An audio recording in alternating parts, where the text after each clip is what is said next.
Bueno, en este video les quiero explicar el origen del feudalismo, de la sociedad feudal que se da hacia el año 1000 en Europa occidental. Pero nos habíamos quedado en el siglo V con la caída del Imperio Romano. Entonces en este video intento explicar este periodo que va del siglo V al año 1000. En el siglo V, en el año 476, habíamos explicado que ya no tenemos más Imperio Romano de Occidente. Una de las causas había sido el ingreso de pueblos bárbaros al territorio del Imperio Romano. Entonces, a partir del siglo V, lo que tenemos en Europa ya no es un solo imperio, sino distintos reinos que se van a llamar romano-germánicos. ¿Por qué? Romano, porque van a tener todavía las leyes de Roma, el tipo de impuestos de Roma, hasta el idioma. O sea, se van a seguir manejando en muchos casos como lo hacía Roma, pero ya no va a ser un solo imperio, sino que en el territorio de un imperio vamos a tener un montón de reinos. Pero con el ingreso de estos pueblos bárbaros que venían del este, estos reinos van a ser de origen germánico, van a traer también su cultura germánica del este de Europa. Entonces, cuando hablamos de Imperio Romano, yo hago un círculo de un territorio que está centralizado. Todo dependía de Roma. En esta época, del siglo V en adelante, el poder se fue fragmentando. Tenemos distintos reinos chiquititos, no tenemos más un solo imperio, sino que en el territorio del imperio tenemos reinos mucho más pequeños. ¿Quiénes van a ser los reyes de estos reinos? El guerrero más fuerte. El guerrero más fuerte que se impuso en un territorio. Estos reinos van a tener un montón de nombres. Van a estar los francos, que van a ocupar la zona de la actual Francia. Van a estar los lombardos en la zona del norte de Italia. Van a estar los godos, los visigodos en la zona de España. Es decir, va a haber muchos pueblos muchos reinos, en lo que antes era un solo imperio. Estos reinos primero tienen reyes que los va a elegir el mismo pueblo guerrero. Son pueblos guerreros que ingresaron a Roma, por lo general invadiendo al territorio del Imperio Romano. Entonces el guerrero más fuerte va a ser un poco nombrado por todos como el rey.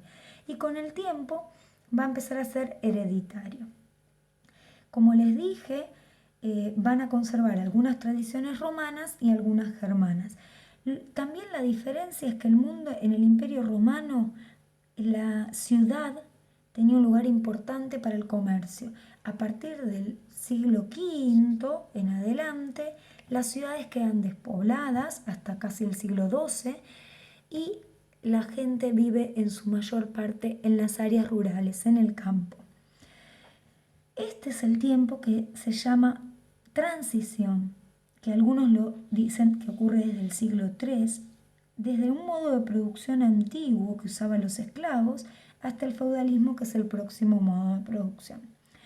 Uno de estos reinos, un reino romano germánico que se llamó el reino de los francos, tuvo un rey que en el año 800 se coronó emperador y se llamó Carlomagno. El rey de los francos fue coronado emperador por el Papa de Roma. El Papa era la máxima autoridad de la Iglesia Católica.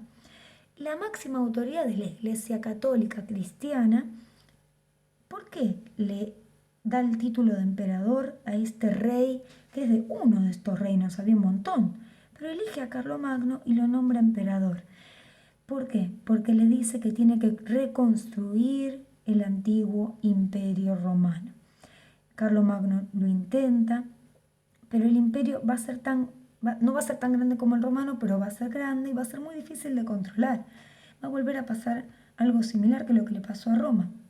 Mucha tierra para controlar se hace difícil. Carlomagno, ¿qué va a decir? Va a otorgar a sus funcionarios tierras para que las gobiernen en nombre de él. Esos funcionarios van a ser condes, duques o marqueses. Los condes van a estar a cargo de condados, los duques de ducados y los marqueses de marcas, que eran las zonas de frontera. Tienen que gobernar esas tierras en nombre de Carlomagno. Cuando Carlomagno muere, sus hijos se pelean por el trono y estos condes, duques y marqueses empiezan de a poco a hacerse dueños de esas tierras y a gobernarlas, ya no en nombre de Carlomagno ni de ningún otro rey romano germánico, sino en nombre propio. Entonces lo que sucede es que se descentraliza y se privatiza el poder. Ya no hay imperio, tampoco hay reinos, hay algo mucho más chiquitito que un reino, que va a ser un feudo.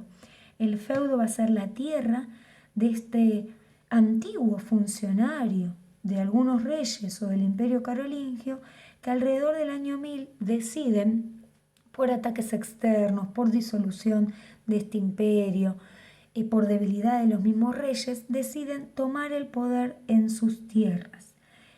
Ese es el origen del feudalismo. Ya no va a haber ni imperio romano, que era gigante, ni reinos, que eran más chicos, sino que el poder va a estar concentrado en un pedazo de tierra mucho más chico. Y cada señor dueño de la tierra se va a convertir en un señor feudal y va a imponer sus reglas en su territorio.